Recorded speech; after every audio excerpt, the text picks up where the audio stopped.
আজ ফারাক্কা দিবস। উজানে গঙ্গা নদীর উপরে নির্মিত ফারাক্কা বাঁধ থেকে এই দিবসটির উৎপত্তি। ভারতের একতরফা পানি প্রত্যাহার ও বাংলাদেশের বঞ্চনার ইতিহাস এই ফারাক্কা।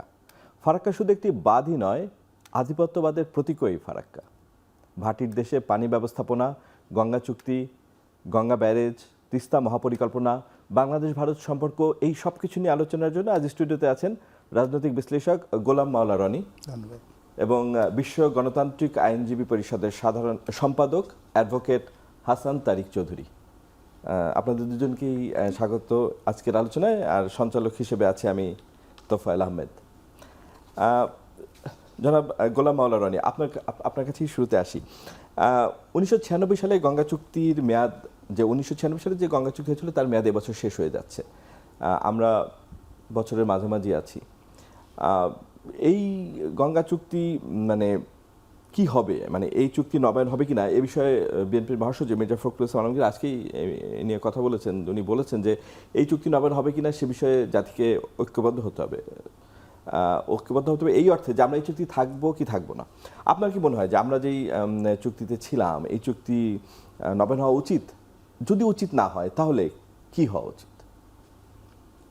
প্রথমত এই বিষয়ে আমি কোনো এক্সপার্ট নই কারণে যে এই চুক্তিটা আমাদের জন্য কতটা উপকারী, আর যদি আমরা এই চুক্তি থেকে বের হয়ে যাই, ধরেন কোনো চুক্তি নেই, তো সেক্ষেত্রে আমাদের যে গঙ্গার যে ন্যায্য পানি প্রবাহ, এই প্রবাহটা শুরু হবে একেবারে গঙ্গোত্রী হিমবাহ থেকে, যখন এটা একেবারে ভূখণ্ডে এসে প্রথম নামলো এবং ভাগীরথীর কাছাকাছি এসে যে ফ্লোটা আছে, ফার্স্ট ফ্লোটা, সেই ফ্লো থেকে আমরা যদি হিসাব করি কিউসেক অনুযায়ী, পার বর্গ কিলোমিটার অনুযায়ী আমাদের এই ভূখণ্ডে এসে আমরা কত কিউসেক পানি সেখান থেকে পাই। তো সেই পানির যে অধিকারটি, সেই অধিকারটি পাওয়ার জন্য সম্ভবত পৃথিবীতে অনেকগুলো জায়গা আছে, জাতিসংঘে আছে, আন্তর্জাতিক কোর্ট আছে, তো সেখানে আমরা যেতে পারি, মামলা মোকদ্দমা করতে পারি। আর একটা হলো ভারতের সঙ্গে চুক্তি করে আমরা দ্বিপাক্ষিকভাবে এই সমস্যাটা সমাধান করতে পারি। অতীতে যে চুক্তিগুলো হয়েছে, আমরা আসলে ইন্টারন্যাশনালি এই জিনিসগুলো ফেস করার মতো যে ধরনের দক্ষতা, অভিজ্ঞতা, লিগ্যাল যে এক্সপার্টিস এবং যে ব্যাকবোনগুলো দরকার, সেটা আমাদের নেই। বোঝার চেষ্টা করুন যে ভারতের সঙ্গে পাকিস্তানের একটা চুক্তি হয়েছিল, সিন্ধু চুক্তি। তো সেই সিন্ধু চুক্তিটা তারা এত চমৎকারভাবে করেছে যে সেটা কার্যকর এবং এটা গ্যারান্টার হিসেবে জাতিসংঘ স্বয়ং গ্যারান্টার। আর ওই একই সময় কিন্তু তারা যে ফারাক্কা যে ব্যারেজটা করেছে, সেই ব্যারেজটা পাকিস্তান জমানাতে করেছে, একদম কমপ্লিট হয়েছে। করার পরে পাকিস্তানের যারা তৎকালীন যারা লোকজন আছেন, তারা যদি তাদের সিন্ধু চুক্তির মতো এবং ফারাক্কার এই বিষয়টা নিয়ে তখন সচেতন হতেন, তাহলে কিন্তু এই ঘটনাটা ঘটতো না। ফলে যেহেতু তারা বাংলাদেশকে কখনোই গণনার মধ্যে ধরেনি, পশ্চিম পাকিস্তানের যারা লোকজন, তো কাজী উজানে এইভাবে একটা বাঁধ তারা নির্মাণ করে তারা আমাদের উপরে যে এই যে মরুকরণের যে একটা তাণ্ডবলীলা ভারত চালাবে, তো এটা তো আসলে যে কলোনিয়াল একটা মনোমানসিকতা থেকে তাদের তৈরি হয়েছিল, এন্টি পাকিস্তান সেন্টিমেন্ট থেকে। এখন সেটা যখন পরবর্তীতে বাংলাদেশ স্বাধীন হলো, স্বাধীন হওয়ার পরে বঙ্গবন্ধুর একটা সবচেয়ে বড় সফলতা ছিল এই পানি চুক্তি। এবং সেখানে বলা হয়ে থাকে যে প্রথম যে বঙ্গবন্ধু তার সঙ্গে পানি চুক্তিটা করা হয়েছিল এবং যেখানে যে পরিমাণ কিউসেক পানি পাওয়া গিয়েছিল এবং দেওয়া হয়েছিল, এটা one of the finest water treaty in the world. যেভাবে আমাদের শেখ হাসিনার জমানাতে এই যে আমাদের সীমান্ত বিরোধগুলো, বেরুয়ারি আঙ্গর প্রথা যে বিরোধগুলো নিষ্পত্তি হয়েছে, আমরা প্রায় ওদের 4000 একর জমি অতিরিক্ত ভারত থেকে আমরা এই সময়টাতে পেয়েছি। You can't find the second instance around the world. এত দ্রুত এই জিনিসটা হয়েছে। এগুলো আওয়ামী লীগের অনেক দুষ্কর্মর মধ্যেও এই জিনিসগুলো প্রশংসনীয়। পরবর্তীতে আবার শেখ হাসিনার জমানাতে এই যে পানি চুক্তি হয়েছে, সেই পানি চুক্তিতে আমরা কত কিউসেক পেয়েছি, কি পেয়েছি, এটা তো রেকর্ড অন রেকর্ড সব কিছু আছে। এখন বর্তমান সরকারের জন্য ইটস এ হিউজ বার্ডেন। এর কারণ হলো যে গত 2 বছর ধরে ভারতের সাথে সম্পর্কটা তলানিতে পৌঁছে গেছে। আর এই নতুন সরকার আসার পরে যে সকল টার্মস কন্ডিশনগুলো ছিল বা আমরা যেভাবে আশা করেছিলাম যে ভারতের সাথে একটা চমৎকার সুসম্পর্ক হবে বর্তমান সরকারের, কিন্তু সেটা ক্রমশই বুমেরাং হয়ে যাচ্ছে।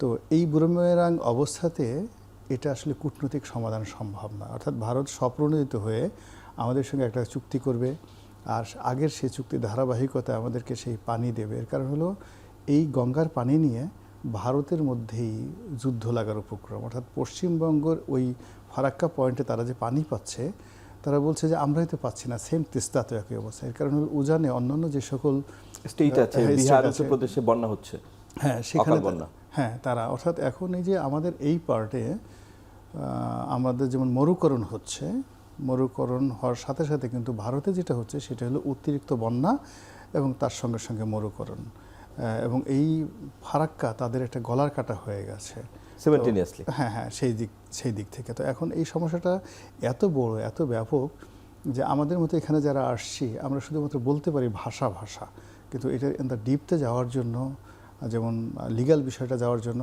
আপনাকে আরও বেশি লিগ্যাল এক্সপার্ট হতে হবে, ইন্টারন্যাশনালি লিগ্যাল এক্সপার্ট হতে হবে। তারপরে শেষে সেই জিনিসগুলো ভারতের সাথে কীভাবে ডিপ্লোম্যাটিক্যালি নেগোশিয়েট করতে হবে। এজন্য ওই বঙ্গবন্ধুর জামানাতে, শেখ হাসিনার জামানাতে, এমনকি জিয়াউর রহমান সাহেবের জামানাতে আরেকটা ভালো চুক্তি হয়েছিল, সেটা এক্সটেনশন হয়েছিল কিন্তু এরশাদের আমলে। তো এই সময়টাতে যারা এক্সপার্ট ছিলেন ওই সময়টাতে টু দি পয়েন্টে, তাদের মতামত নিয়ে আমি মনে করি এটা আমাদের একটা ন্যাশনাল ইস্যু। যদি উজান থেকে পানি না আসে তাহলে এই যে 33,000 বা 36,000 কোটি টাকা খরচ করে যে ব্যারেজ করা হচ্ছে, এই ব্যারেজের ভ্যালু কী, সেটা নিয়ে আমরা আসবো আলোচনায়। রাইট। তো কাজে আমি মনে করি যে এটা ইজ দ্য হাই টাইম, সরকারের যারা কর্তা ব্যক্তি, আমি সরকারকে অনুরোধ করব যে এটা রাজনীতির ঊর্ধ্বে উঠে আমাদের যে জীববৈচিত্র্য, আমাদের যে প্রাণ, আমাদের যে কৃষি, আমাদের অর্থনীতি, রাজনীতি, অনেক কিছু কিন্তু এই পদ্মা, মেঘনা, যমুনার উপর নির্ভর করছে। ধন্যবাদ জনাব গোলাম মাওলা রানী। জনাব হাসান তারিক চৌধুরী, যথার্থই গোলাম মাওলা রানী বলছিলেন যে এটা একটি অত্যন্ত ব্যাপক একটি বিষয়। তো যেই চুক্তি শেষ হতে যাচ্ছে, এখানে কাগজে কলমে যাই থাক, জেনারেল পারসেপশন এবং তথ্যের ভিত্তিতেও বলা যায় বাংলাদেশ খুব একটা লাভবান হয়নি, কেননা পানির প্রবাহ ছিল কম এবং এখানে যেহেতু তৃতীয় কোনো পক্ষ ছিল না, সেহেতু চুক্তি কোথাও লঙ্ঘন হলে সে বিষয়টি তেমন কোথাও আমলে নেওয়া বা জবাবদিহিতা নিশ্চিতের কোনো ব্যবস্থা এই চুক্তিতে ছিল না। তো বাংলাদেশ ভারতের এখন যে দ্বিপাক্ষিক সম্পর্ক, সেই সম্পর্কের ভিত্তিতে গঙ্গা চুক্তি হতে হলে বা একটি গ্রহণযোগ্য চুক্তি হতে গেলে আসলে দুই দেশের করণীয় কি, বা বিএনপি সরকার কি করতে পারে, যেহেতু এখনো কোনো আলোচনা শুরু হয়নি, এটা মে মাস যাচ্ছে, ডিসেম্বরে শেষ হয়ে যাবে চুক্তির মেয়াদ, যেই দ্বিপাক্ষিক সম্পর্ক আছে এর ভিত্তিতে একটি গ্রহণযোগ্য গঙ্গা চুক্তি কি হওয়া সম্ভব? ধন্যবাদ আপনাকে এবং আমার শ্রদ্ধেয় সহ আলোচক রনি ভাইকেও শুভেচ্ছা। দেখুন, আসলে এই ধরনের একটি আন্তঃনদী চুক্তি, অর্থাৎ এটা তো যৌথ নদী কমিশনের ব্যাপার, মানে এবং যৌথ নদী কমিশনের বৈঠক এখনো শুরুই হয়নি, বিষয়টা তাদেরই মূলত প্রাইমারিলি তারাই দেখে, এবং এই বিষয়গুলো শুধুমাত্র যে কূটনৈতিক সম্পর্কের উপর নির্ভরশীল তাও নয়, আবার শুধুমাত্র যে আন্তর্জাতিক আইনের উপরে নির্ভরশীল তাও নয়, এটা একটা কম্প্রিহেন্সিভ ব্যাপার। এবং আমাদের মতো যদি সংখ্যার দিক থেকে যদি বলেন, সাইজের দিক থেকে বলেন, প্রতিবেশী হিসাবে আমরা যারা আছি ভারতের চারপাশে, আমাদের যে কমন ইন্টারেস্ট, সেই ইন্টারেস্টের সাথে এটা সম্পর্কিত। তো এই আমাদের মতো রাষ্ট্রগুলোর আসলে আশ্রয়ের জায়গাটা কি? আশ্রয়ের জায়গাটা প্রধানত আন্তর্জাতিক আইন, এবং যে আইনের সিগনেটারি ভারত নিজেও, এবং যে আইন লঙ্ঘন করলে পরে শুধু বাংলাদেশের দিক থেকে নয়, বহির্বিশ্বের অন্যান্য জায়গা থেকেও তাকে আন্তর্জাতিক আইনের চাপের মধ্যে পড়তে হবে। তো আমাদের দেশে ইতিপূর্বে গোটা বিষয়টাকে একটা রাজনৈতিকীকরণ করা হয়েছে, এবং আমরা দেখেছি যে বাংলাদেশে বরাবরই ফারাক্কা ছিল একটা রাজনীতির তুরুপের তাস। কিন্তু এটাকে জাতীয় স্বার্থের জায়গা থেকে বিবেচনা করে, অর্থাৎ দলমতের ঊর্ধ্বে উঠে বাংলাদেশের স্বার্থটা, যেটা এখন যদি বলেন বিএনপি স্লোগান সবার আগে বাংলাদেশ, যদি আমরা এই জায়গা থেকে দেখি তাহলে এটাকে একেবারেই একাডেমিক জায়গা থেকে আমাদেরকে দেখতে হবে এবং জনগণের স্বার্থের জায়গা থেকে দেখতে হবে। সেটি কি? সেটি হলো এখনো পর্যন্ত সারা দুনিয়াতে যে, অর্থাৎ ভাটির দেশগুলোর জন্য যে প্রোটেকশন আইন যেটা দেয়, সেই আইনটা কিন্তু সংরক্ষিত হয় না বা এটা মেনটেন করা হয় না।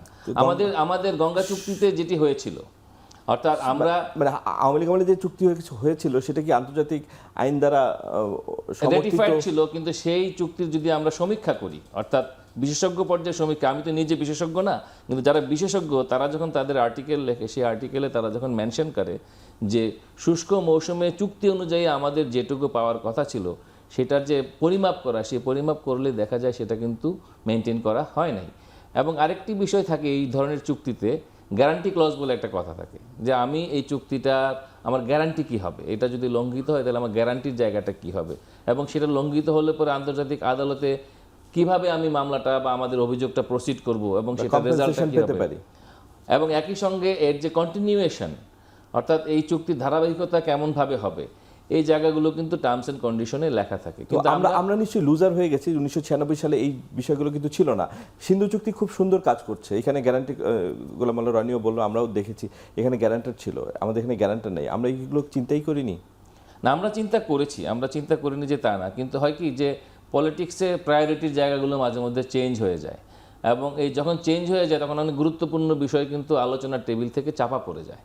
তো এখন যেহেতু নবায়নের প্রশ্ন এসেছে, কারণ এটা নবায়ন না হলে পরে যে বিএনপি গভর্নমেন্ট এখন যে মেগা প্রকল্পের ঘোষণা দিয়েছে, মানে প্রায় 35,000 কোটি টাকার একটা বড় বাজেট একনেক ইতিমধ্যে অনুমোদন করেছে, এবং বলা হয়েছে যে শুষ্ক মৌসুমে প্রায় 19,000 কিউসেক পানি তারা সংরক্ষণ করবে। তো এইটা কন্ডিশনাল টু ইন্ডিয়ান সাপ্লাই, অর্থাৎ ইন্ডিয়ার নদীতে পানি রেখে কিন্তু আমি এই হিসাবটা করছি। এবং যেই প্রবলেমটা এই গঙ্গা অর্থাৎ এই ফারাক্কা চুক্তির জন্য ভারতের উত্তরপ্রদেশ ফেস করেছে, অর্থাৎ আপনি যখন উজানে যখন ড্যাম নির্মাণ করবেন তখন এটা ওভারফ্লো করে, এবং একই সঙ্গে ওখানে আবার আমরা সাধারণ জ্ঞান থেকে বুঝতে পারি যে এই সমস্ত এই যে স্রোতের পানি এখানে পলি পড়ে, পলি পড়লে নদীর গভীরতা কমে যায়, তাই সেটা আমাদের দেশেও কিন্তু হবে। ফলে এই জায়গাগুলো মিটিগেট করার জন্য যে ধরনের ক্লজ, যে ধরনের কথাবার্তা, ভারত আমাদেরকে পানি দিবে কি দিবে না, সেই জায়গাগুলো কি হবে, সে এই ধরনের, এগুলো তো আর মিলিটারি চুক্তি না, এগুলো আপনার ধরেন খুব প্রকাশ্য চুক্তি, এগুলো পার্লামেন্টে আলোচনা হওয়ার সুযোগ আছে, বিশেষজ্ঞ পর্যায়ের সমীক্ষার রিপোর্ট। আমরা যতদূর জানি যে এটাকে ঘিরে, বিশেষ করে পদ্মা ব্যারেজের কথাই যদি বলি, এটাকে ঘিরে যে সমীক্ষা হয়েছিল সেটা 2009 থেকে 13 সাল পর্যন্ত হয়েছিল। হ্যাঁ, এই সময়কালের সমীক্ষার ফলাফল কিন্তু আমরা জানি না। ফলে আমরা যখন ফারাক্কা দিবসে ফারাক্কা নিয়ে আলোচনা করছি, প্রাসঙ্গিকভাবে এইটাও কিন্তু এসে যায় যে এই যেই পানি আমাদের দেশে আসবে, এবং সেখানে অন্যান্য পক্ষ যারা আগ্রহী ছিল এখানে আমাদেরকে হেল্প করার জন্য, বিশেষ করে চীনের একটা আগ্রহের কথা আমরা শুনেছিলাম, এবং এটা শোনার পরে ভারতের দিক থেকে চরম আপত্তি উঠেছিল। কেন আপত্তি উঠেছিল, কোন জায়গাটাতে তাদের আপত্তি, সেই প্রশ্নগুলো কিন্তু খুবই প্রাসঙ্গিক। সেই প্রশ্নগুলো আমরা নিয়ে আলোচনা করব আবার পরে। তো গোলাম মাওলা রনি, আমরা কি এই আলোচনা থেকে একটা বিষয়ে কি আমরা উপনীত হতে পারি যে এই চুক্তি আসলে নবায়নের কোনো সুযোগ নেই, নতুন কিছু হতে হবে? মানে যা কিছুই হোক, অতীতের সে যেন খারাপ কিছু না হয়, এটা নবায়ন হোক, বাদ করুক। নবায়ন হলে তো আমরা দেখলাম আমাদের পরিস্থিতি কি, 30 বছর আমরা কি পেয়েছি 96 থেকে 2026 সাল পর্যন্ত। শুনুন, মানুষ যখন দুর্বল অবস্থা থেকে, দুর্বল কখনো কন্ডিশন দিতে পারে না, ভিক্ষুকের কোনো কন্ডিশন নেই। আপনি যদি ঘাড় উঁচু করে, সিনা উঁচু করে ভারতের সঙ্গে সব কিছু আদায় করতে পারেন, এখন যেটা মানে ইরান করছে, তারা হরমুজ একটা ইন্টারন্যাশনাল রুট সেটাকে বন্ধ করে সেটার উপর একটা লেভি স্থাপন করে দিয়েছে। আবার ধরুন ভারতের সঙ্গে ব্রহ্মপুত্রের যে প্রবাহ, চীনের সঙ্গে ব্রহ্মপুত্রের প্রবাহ, সেখানে গিয়ে উজানে তারা ওই আমাদের এখানে যেমন ফারাক্কা হয়েছে, চীনও কিন্তু ওখানে ব্রহ্মপুত্রের উজানে তারা ফারাক্কা নির্মাণ করেছে। ফলে ভারত এই ব্রহ্মপুত্রের যে অংশ সেখানে তারা ক্ষতিগ্রস্ত হচ্ছে, বাংলাদেশও হবে। এখন আসলে গ্লোবাল পলিটিক্সটা হয়ে গেছে যার যত শক্তি সেখানে। এখন ভারত ক্রমশভাবে যেভাবে তারা এই গ্লোবাল পার্সপেক্টিভে যদি ধরেন, এখানে জোরজার মুল্লুকতার হয়ে গেছে, যেটা 80-র দশকে 90-র দশকে আসলে এরকম ছিল না। আমরা কিছু সমস্যা হলে রাশিয়াতে, মানে সোভিয়েত ইউনিয়নে যেতে পারতাম, কোনো সমস্যা হলে আমেরিকার কাছে যেতে পারতাম। এখন প্রায় সবাই রক্ষক ভক্ষক হয়ে গেছে। মিস্টার পুতিন তিনি নিজেই দখল করতে চান সেই ইউক্রেন, আমেরিকা সে নিজেই দখল করতে চায়, গ্রিনল্যান্ড দখল করতে যাচ্ছে, ইরান দখল করতে যাচ্ছে, সবকিছু বাংলাদেশও দখল করতে চাচ্ছে, মানে বাংলাদেশ তারা দখল করে এখানে সব কিছু করতে চাচ্ছে। মানে যখন একটা মানুষের দখল করার মনোবৃত্তি চলে আসে, সে যা কিছু হয় সব কিছু শুধু খাই খাই করতে থাকে। তো এই অবস্থাতে যে ভারতের মতো একটা সাম্রাজ্যবাদী রাষ্ট্র, যে কিনা জন্মের পর থেকে হায়দ্রাবাদ দখল করেছে, জন্মের পর সিকিম দখল করেছে, এই দুটো বৃহৎ রাজ্য তারা দখল করেছে, কাশ্মীর তারা দখল করেছে পলিটিক্যাল সৈন্য পাঠিয়ে। তো তিনটি বৃহৎ, মানে কাশ্মীরের যে কাশ্মীর বলেন, তারপর সিকিম বলেন, অন্যান্য যে এলাকা বলেন, তো সেই এলাকাতে তাদের যে পলিটিক্যাল গুরুত্ব সেই তুলনায় বাংলাদেশ অনেক অগুরুত্বপূর্ণ। ফলে বাংলাদেশ যে তারা দখল করে নেবে না, বা বাংলাদেশ যে তারা যে কোনো সময় এই কাজ করবে না, সেটা বলা যাচ্ছে না। তো সেই অর্থে যদি এখানে বাংলাদেশকে বাঁচতে হয়, ভারতের সঙ্গে নেগোসিয়েশন করে তাহলে ওইভাবে আসলে বাপের বেটার মতো লড়তে বাঁচতে হবে। আদারওয়াইজ এখন ভারতের পা ধরে যে বাবা গো দাদা গো আমরা আর বাঁচবো না যদি পানি না দাও।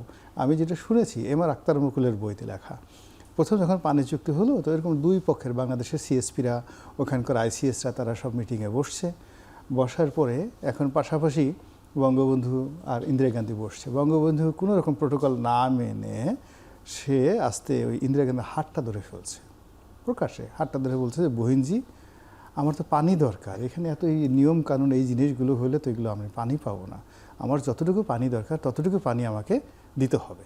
তো এই যে একটা তার যে মানবিক আবেদন ছিল, রিলেশন ছিল, সেই রিলেশনটা এইভাবে করতে হবে, বোন বানাতে হবে। এখন তো সেই পরিস্থিতি নেই। এখন এটা রাজনীতিতে শেষ বলে কোনো কথা নাই। এখন মোদি সাহেবের যে অবস্থা, তারেক রহমান সাহেবের যে অবস্থা, এদের মধ্যে বন্ধুত্ব হয়ে যেতে পারে, হ্যাঁ সুন্দর হয়ে যেতে পারে, আবার শত্রুতাও হতে পারে। এখন সরকারের ডিফেন্স করবে যে সরকার আসলে কোনটা স্বাচ্ছন্দ্য বোধ করে, কিন্তু মাঝামাঝি কোনো কিছু হলে মরা লাগবে। আচ্ছা ঠিক আছে, আমরা নিয়ে আরো আলোচনা করবো। আমাদের একটা বিরতি নেওয়ার সময় আছে, বিরতির পর আবারও ফিরে আসছি। দর্শক আমাদের সাথে থাকুন।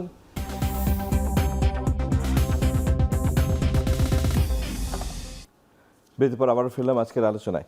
জনাব হাসান তারিক চৌধুরী, 1988 সাল থেকে 1996 সাল পর্যন্ত 8 বছর কোনো চুক্তি ছিল না, এবং এই সময় ভারত একতরফাভাবে পানি প্রত্যাহার করেছে, এবং সঙ্গতভাবেই বলা যায় যে আমরা ওই সময় অত্যন্ত মানে বঞ্চিত হয়েছি।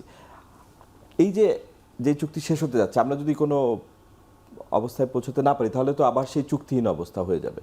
তো সেইটা মানে হওয়ার চেয়ে মানে মানে সেরকম সেই দিকে আবার যাচ্ছি কিনা আমরা, আপনার কি মনে হয় যে আমরা আসলে একটা গ্রহণযোগ্য চুক্তি করতে পারবো, নাকি সেই যে 1988 থেকে 1996 সালের যে চুক্তিহীন অবস্থা সেদিকে যাচ্ছি? দেখেন, বিশ্ব পরিস্থিতি এবং ভূ রাজনীতিটা আগের মতো আর নাই। সেই 96 সাল ইভেন বাংলাদেশ ভারতের সম্পর্ক আর আগের জায়গা নেই। এখানে অনেক ধরনের একটা জটিল একটা গ্রাফ, আর এবং এটা তো আমরা জানি যে আমরা চাইলেই আমাদের প্রতিবেশী পাল্টাতে পারবো না। প্রতিবেশী তার সমস্যা নিয়ে এবং তার বাস্তবতা নিয়ে এসে আমাদের সামনে থাকবে, এবং তার নিজেরও কিছু সমস্যা আছে, যেটা আপনি জানেন যে একসময় মমতা ব্যানার্জির সাথে কেন্দ্রীয় সরকারের যে ডিফারেন্স, এখন তো ভারতের কেন্দ্রীয় সরকারও বিজেপির, এবং আমাদের প্রতিবেশী পশ্চিমবাংলা সরকারও কিন্তু বিজেপিরই সরকার। ফলে এই কথা বলার আর সুযোগ নাই যে পশ্চিমবাংলা আপত্তির কারণে এই চুক্তি নবায়ন করা যাচ্ছে না। বাস্তবতাটা হলো এই যে এই চুক্তি নবায়নের কোনো বিকল্প নাই। যেমন ভারত থেকে আমাদের উজান থেকে হওয়ার বিকল্প নাই, না নবায়নের বিকল্প নেই। নবায়ন মানে তো চুক্তিটা আবার রিনিউড হয়ে আবার হওয়া, এবং সেই চুক্তিটা আরো কত বেটার কন্ডিশনে হতে পারে সেটাই আমাদের চেষ্টাটা হওয়া। 30 বছর চুক্তি তো আর সরাসরি ওই একইভাবে ইমপ্লিমেন্ট হলে তো আমাদের আমার জীববৈচিত্র্য ভৌগোলিক অবস্থাও একই জায়গায় নাই, এবং সেটা আমার বেলায় যেমন হয়েছে ভারতের বেলায় হয়েছে। এখানে আমাদের কাছে শিক্ষণীয় ব্যাপারটা হলো যে আমাদের এই বিশ্ব রাজনীতিতে এখনো আমাদের আন্তর্জাতিক আদালত, বিশেষ করে ইন্টারন্যাশনাল কোর্ট অফ জাস্টিস, এবং এই সমস্ত যৌথ নদীর যে পানি শেয়ারিং সংক্রান্ত যে ডিসপিউটগুলো হয়, এই ডিসপিউটগুলো সমাধানের ক্ষেত্রে হেগের একটা আরবিট্রেশন আদালত আছে, এবং এই আদালত কিন্তু খুবই সফল। আমাদের ভারতের সঙ্গে আমাদের যে সমুদ্র সীমা নিয়ে যে বিরোধ ছিল মায়ানমারের সাথে যেটি ছিল, আপনি দেখেন এগুলো কিন্তু হেগ আদালত কিন্তু খুব সফলভাবে নিষ্পত্তি করেছে, এবং এটা অব্লিগেটরি ছিল। এটা পার্টিগুলো, বিভিন্ন স্টেট পার্টিগুলো এটা মানতে বাধ্য হয়েছে। আমি নিজে ভিয়েতনামে, আপনার একটা ছোট দেশ, তার চীনের সাথে যে তার সমুদ্র সীমা নিয়ে বিরোধ, সেই ট্রাইব্যুনালে আমি নিজে উপস্থিত ছিলাম, এবং সেখানে গিয়েছি, সেখানেও দেখেছি যে চীনের মতো একটা বিশাল রাষ্ট্রের সাথে ভিয়েতনাম কিভাবে বার্গেনিং করেছে। কারণ সেটা করতে পেরেছে এই কারণে যে ভিয়েতনামের যে সরকার, তাদের বিদেশিদের সাথে চোখে চোখ রেখে কথা বলার যে গার্ডস, সেটা তাদের ছিল। আমাদের সরকারেরও সেটি থাকতে হবে, এবং এটা এমন একটা জায়গায় গিয়ে দাঁড়িয়েছে, ভাবার কোনো কারণ নাই যে বাংলাদেশ ক্ষুদ্র রাষ্ট্র বলে একদম পানিতে পড়ে গিয়েছে।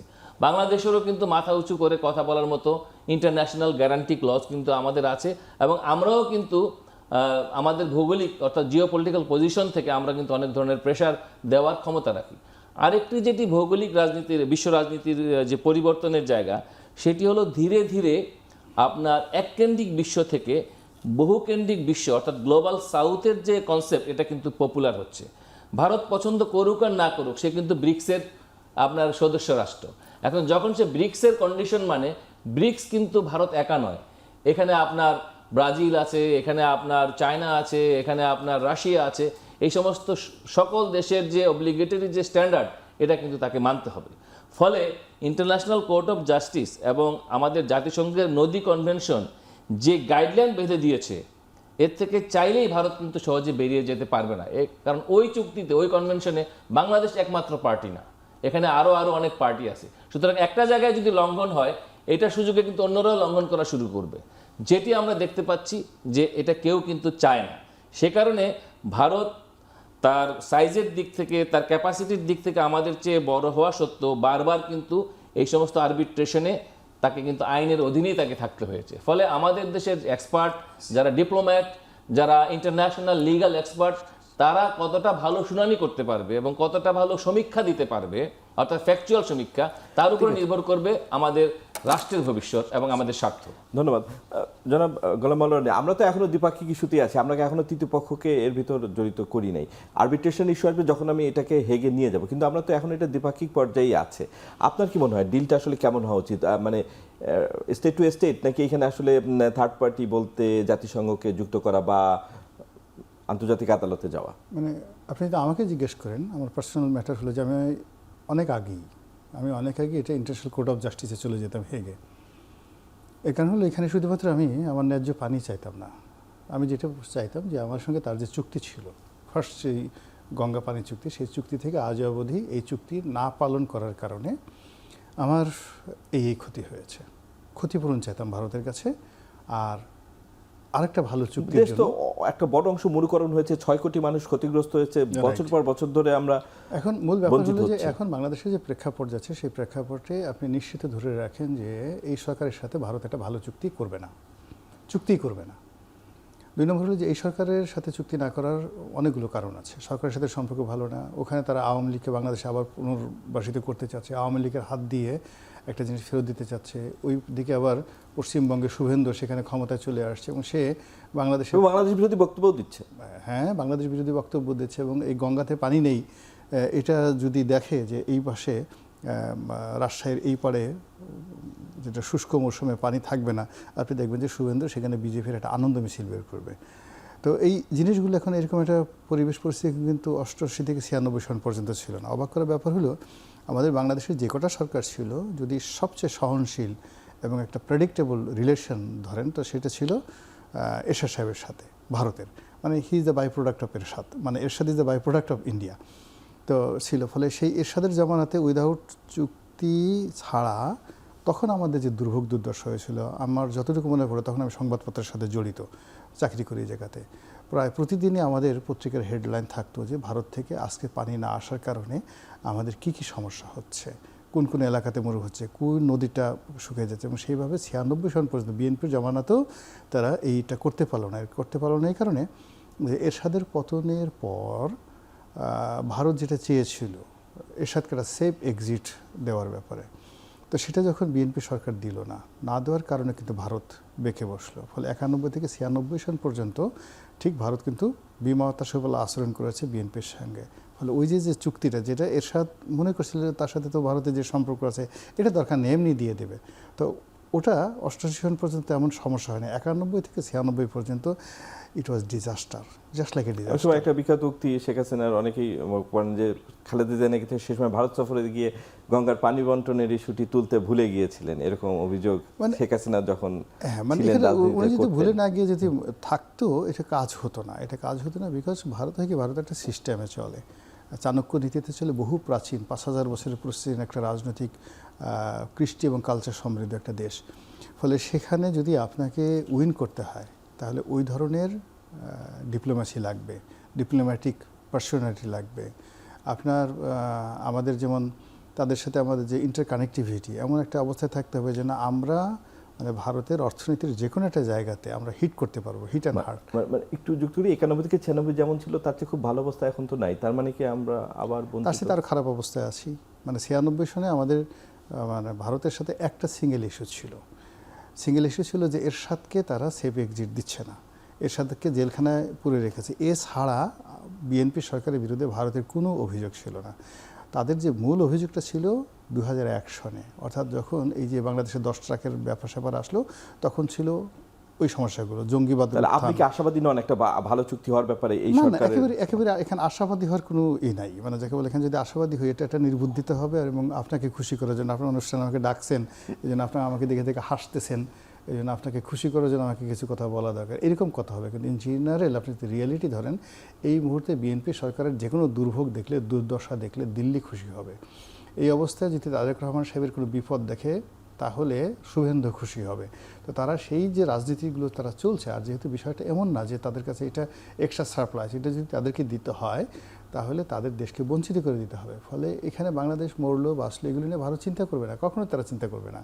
তারা তাদের মতো করে বাংলাদেশকে বিপদে ফেলতে, সরকারকে বিপদে ফেলতে, তাদের পছন্দের মানুষকে আবার ক্ষমতায় ফিরাতে, তাদের সেই আগের সেই রমরমা ভাব, ভারতীয় দাদাদের যে স্বামী স্ত্রীর সম্পর্ক, এখানে যা কিছু তারা মানে ওই সময়টাতে 2008 থেকে একেবারে 24 পর্যন্ত ভারত তো বাংলাদেশকে যেভাবে মানে ব্যবহার করেছে অ্যাজ লাইক মানে they are getting everything without paying nothing. আচ্ছা, তো এই জায়গাতে তো সব মিলে আপনি আশাবাদী নন একেবারেই যে আসলে একটা ভালো চুক্তি আমরা এই সময় করতে পারবো? এটা যদি আবার বঞ্চনার ইতিহাস দীর্ঘ হবে। এটা যদি আপনার ধরেন কোনো অ্যাক্সিডেন্ট ঘটে, অর্থাৎ হঠাৎ মোদি স্বপ্ন দেখলো যে আকাশ থেকে বিরাট এক দেবতা আসছে, বিরাট এক গদা হাতে, এবং বললো যে বাংলাদেশের সঙ্গে তাড়াতাড়ি পানি চুক্তি কর, নাচতে কালকে সকালবেলা তোর অবস্থা খুব খারাপ হবে এবং তুই বাঁচবি না, মরে যাবি। এবং সকালবেলা উঠে এসে সাথে সাথে অজিত দোভালকে বললো যে এখন বাংলাদেশে যাও, গিয়ে বাংলাদেশের যে পররাষ্ট্রমন্ত্রী আছে তার হাতে পায়ে ধরো, হাতে পায়ে ধরে তাকে যেভাবে হোক রাজি করাও একটা পানি চুক্তি করার জন্য। এরকম যদি অলৌকিক কিছু ঘটনা ঘটে, it is a different history. Otherwise আমি অন্য কোনো প্র্যাকটিক্যাল কিছু দেখছি না। ধন্যবাদ গোলাম মাওলা রানী।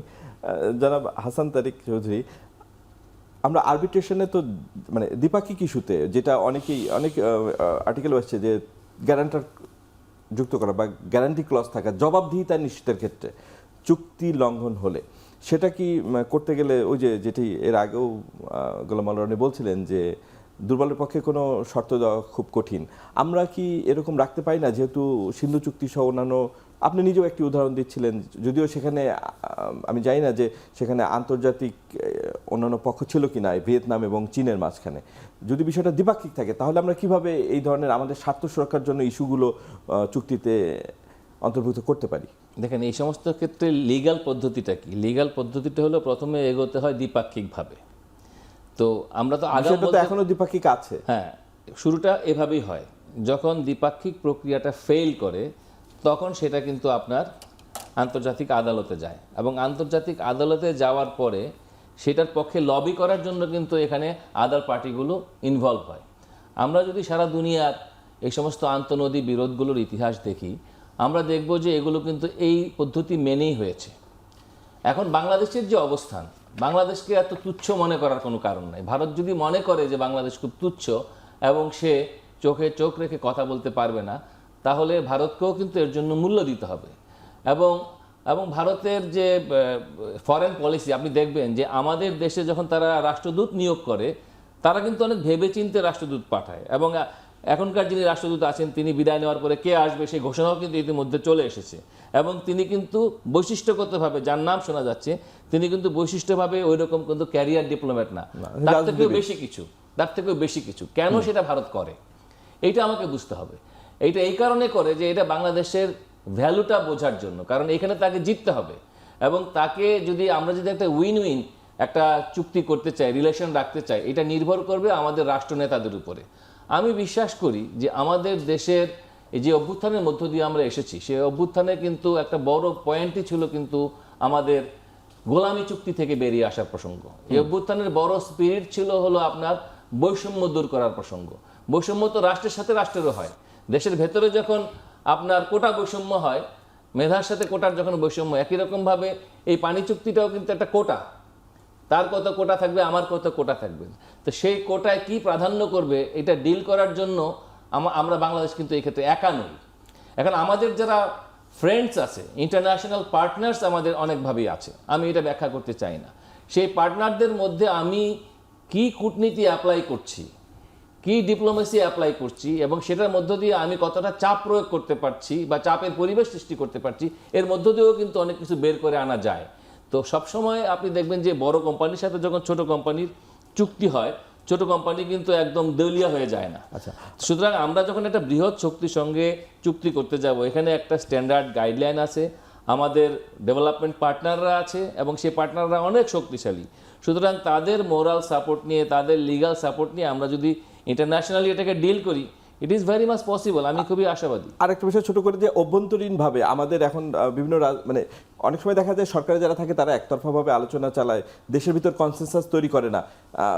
সকল রাজনৈতিক দলগুলোকে নিয়ে এখনই ডাকার সময় কিনা, মানে সরকারে যেহেতু বিএনপি আছে, তাদের তো যেহেতু আজকে জামায়াতের আমিরও বলেছেন যে সবাইকে নিয়ে কাজ করার জন্য দেশের ভিতরে একটা কনসেনসাস তৈরি করে এবং সব পলিটিক্যাল পার্টিকে নিয়ে আলোচনার দরকার আছে কিনা। এই ধরনের একটি বিষয়ে আমি তো মনে করি অবশ্যই একটি সর্বদলীয় বৈঠক ডাকা উচিত এবং একই সঙ্গে লিগ্যাল এক্সপার্টদেরকে ডাকা উচিত, কারণ এটা শুধু লিগ্যাল এক্সপার্ট তো আমাদের আছে, কিন্তু রাজনৈতিক আলোচনা কখনো হয় না। রাজনীতির সাথে আইনের মানে বিরোধী দলকে আনা হয় না, আরো যেসব পলিটিক্যাল পার্টি আছে তাদের কখনো ডাকা হয় না। এই বিষয়টা নিয়ে যারা কাজ করে, এই বিষয়টা নিয়ে একটা কূটনৈতিক কাজ আছে, এটা নিয়ে আইনি লড়াই আছে এবং এটা নিয়ে রাজনৈতিক লড়াই আছে। সুতরাং 3 ধরনের কাজ এখানে সম্পর্কিত। ফলে 3 ধরনের কাজের সঙ্গে যা যা স্টেক হোল্ডার আছে, সমস্ত স্টেক হোল্ডারদেরকে নিয়ে একটা অল পার্টি একটা মিটিং হওয়া দরকার এবং যে মিটিং থেকে আমরা একটা গাইডলাইন সেট করতে পারবো, যে গাইডলাইন নিয়ে বাংলাদেশ এগোতে পারবে এবং ভারত দেখবে যে এই পয়েন্টে বাংলাদেশের মধ্যে কোনো ভেদাভেদ নাই, গোটা জাতি ঐক্যবদ্ধ। ধন্যবাদ। এরকম স্পিরিট কিন্তু আমরা এর আগে দেখি নাই, এটা চাইলে বিএনপি করতে পারে। ধন্যবাদ হাসান তারিক চৌধুরী। আমাদের আরো একটা বিরতি নেওয়ার সময় আছে। দর্শক, আমরা একটা বিরতিতে যাচ্ছি, ফিরে আসছি একটু পরে।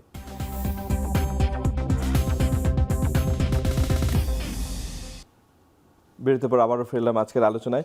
জনাব গোলাম মাওলা রনি, আপনি আলোচনার শুরুতে যে বিষয়টি বলতে চাচ্ছিলেন যে গঙ্গার পানি বন্টন চুক্তির পাশাপাশি আমাদের এখানে যে মানে পানি ব্যবস্থাপনার জন্য যেসব প্রকল্প বা উদ্যোগ সরকার নিতে যাচ্ছে, তার একটি হচ্ছে গঙ্গা ব্যারেজ প্রকল্প, যেটা এখানে অনুমোদন হয়েছে।